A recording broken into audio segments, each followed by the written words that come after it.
भोजपुरिया संग्राम के सीजन 3 में हम राउत लोग आप लोगों के स्वागत करता ने और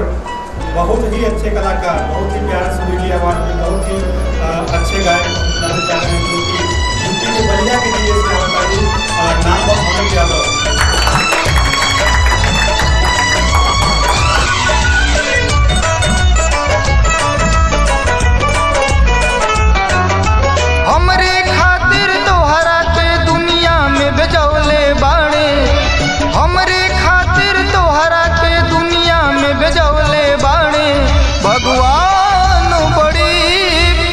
सत से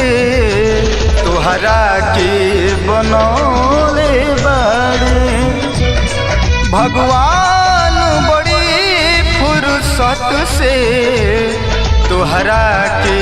बनौले बाड़े हमरे खातिर तुहरा के दुनिया में भेजौले बाड़े हमरे खातिर तुहरा के दुनिया में भेजौले बाड़े भगवान फुर्सत से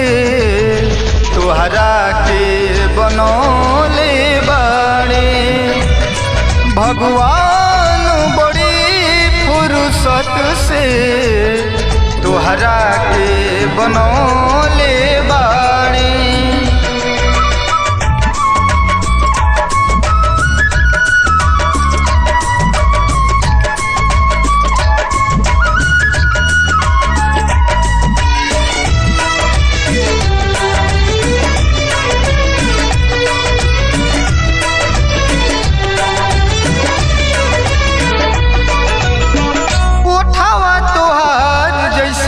भोर के किरनिया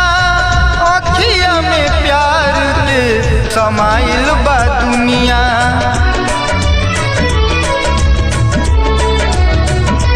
हो उठावा तुहार जैसे भोर के किरनिया अखिया में प्यार के समाइल बा दुनिया बिंदिया बुझाला ऐसे जैसे चांद सजवले बाड़े बिंदिया बुझाला ऐसे जैसे चांद सजवले बाड़े भगवान बड़ी फुर्सत से तुहरा के बनौले बाड़े भगवान बड़ी फुर्सत से तुहरा के बनौले बाड़े। काफी अच्छा गायनी है हमारे अनुप यादव जी कलिया से और राहुल लोगों से निवेदन था कि ताली देकर के इनके गाना के स्वागत करें। तो हम अब जो है राहुल लोगों से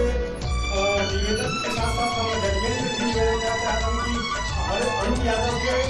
आचरण में क्या क्या अनुप यादव काफी अच्छा सॉन्ग है आपका